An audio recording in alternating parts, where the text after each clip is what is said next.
जय हिंद दोस्तों, आशा करता हूँ कि आप सब लोग बेहतर होंगे। दोस्तों, आज के इस लेक्चर में बात करने वाला हूँ श्री नारायण गुरु के बारे में, जिनकी हाल ही में हमने 167वीं जयंती सेलिब्रेट की है।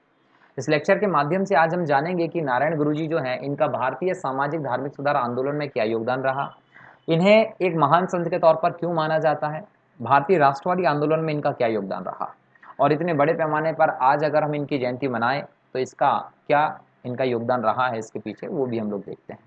चलिए दोस्तों, तो बात करते हैं कि हाल ही में इनकी 167वीं जयंती मनाई गई। आप इस चित्र में देख सकते हैं कि नारायण गुरु जी जो है वो इस प्रकार से दिखाई देते थे। और 19वीं शताब्दी की बात करूंगा। 19वीं शताब्दी में जब पूरे देश में सामाजिक सुधार आंदोलन चल रहे थे, उस समय के माहौल में इन्होंने भी अपना योगदान दिया। उस समय के समाज में जो दमनकारी जाति व्यवस्था थी, जाति व्यवस्था में आप दमनकारी जो चीजें थी वो चलती थी, जातियों को दबाने का काम होता था। उस समाज में सुधार करने वाले एक उत्प्रेरक रहे हैं नारायण गुरु। एक नेतृत्वकर्ता के रूप में, एक महान संत और एक समाज सुधारक के रूप में काम कर रहे थे। यदि हम इनके जन्म की बात करें तो याद रखना है कि केरल से इनका संबंध है। केरल के तिरुवनंतपुरम के चेम्पा झांथी नामक गांव में इनका जन्म हुआ था। और इन्होंने जो दर्शन दिया उन दर्शन में इन्होंने हमेशा सामाजिक समानता के लिए, सभी के लिए शिक्षा के लिए और आध्यात्मिक ज्ञान पर ही बल दिया। इसी चीज की इन्होंने वकालत की है और इनके दर्शन इनके कामों में हमें सीधे तौर पर दिखाई पड़ता है। यदि हम बात करें इनका क्या योगदान रहा है, तो सबसे पहली बात तो याद रखेंगे कि इन्होंने एक बहुत ही महत्वपूर्ण नारा दिया उस समय के समाज को जागृत करने के लिए। उस नारे में इन्होंने एक जाति, एक धर्म और सभी के लिए एक भगवान, देखिए बहुत बड़ा नारा है, एक जाति, एक धर्म और सभी के लिए एक भगवान, ये नारा दिया, जिसको हम ओरु जाठी, ओरु मंथम और देवम मनुष्यानु का प्रसिद्ध नारा है ना। इसको मैंने दोनों लैंग्वेज में लिख दिया आपको, तो याद रखिएगा कि ये नारा भी दिया गया है। तो एग्जाम में आपसे पूछा जा सकता है एक जाति एक धर्म का नारा देने वाले महान संत का नाम क्या था, तो आप बताएंगे नारायण गुरु थे। 1888 के आसपास की बात है। नारायण गुरु जो है, इन्होंने यदि हम बात करें तो केरल में, याद रखें केरल में एक जगह है जिसका नाम है अरुविपुरम। तो अरिवपुरम नाम का जो गांव है, यहाँ पे भगवान शिव के पहले मंदिर की स्थापना की थी। मतलब सोचिए जरा सा कि भगवान शिव का पहला मंदिर केरल में जो है वो नारायण गुरु के द्वारा स्थापित किया गया था। ऐसा मंदिर जहां पर पहली बार किसी गैर ब्राह्मण द्वारा देव प्रतिमा की स्थापना की गई थी।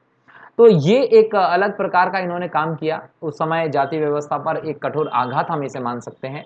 कहीं ना कहीं जब इन्होंने इस प्रकार का काम किया तो हम बात ही कर रहे हैं कि दमनकारी व्यवस्था थी, दमनकारी जाति व्यवस्था थी। अब इस दमनकारी जाति व्यवस्था के माहौल में अगर कोई ऐसा व्यक्ति जो गैर ब्राह्मण है और वो एक मूर्ति की प्रतिमा की स्थापना कर देता है, तो इससे कहीं ना कहीं एक वर्ग को असंतुष्टि भी होगी। तो यही चीज हुआ कि जैसे ही नारायण गुरु ने इस प्रकार का कदम उठाया, उस कदम से उच्च जाति के जो ब्राह्मण समुदाय के लोग थे, उन्होंने जाति विरोध क्रांति को जन्म दिया। मतलब उन्होंने इनके खिलाफ एक क्रांति को जन्म दिया।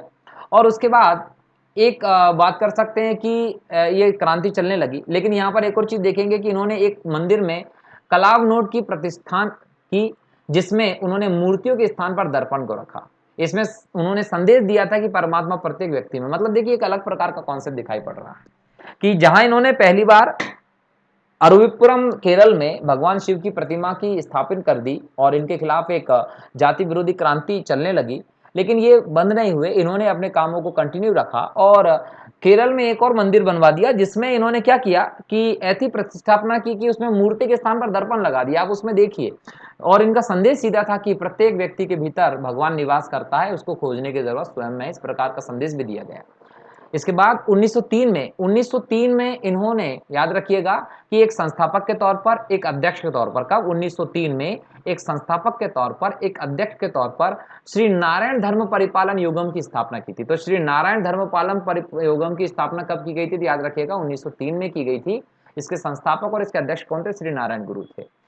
नारायण गुरु जो थे, इन्होंने निचली जाति के लोगों के मंदिरों में जो प्रवेश निषेध था, इसका भी विरोध किया और 40 से अधिक मंदिरों की स्थापना की थी। तो याद रखिएगा कि पूरे केरल में एक प्रकार का जो माहौल चल रहा था जाति का, उसके खिलाफ इन्होंने आवाज उठाई है और जाति व्यवस्था पर कठोर आघात किया है, सुधार आंदोलन को बढ़ावा दिया है, सभी जाति की समानता, सभी की शिक्षा की समानता की वकालत की है और इनके इन्हीं सभी योगदानों के चलते आज इतिहास में इन्हें याद किया जाता है। तो याद रखिएगा नारायण गुरु के बारे में जो इंपॉर्टेंट हमने बातें की हैं।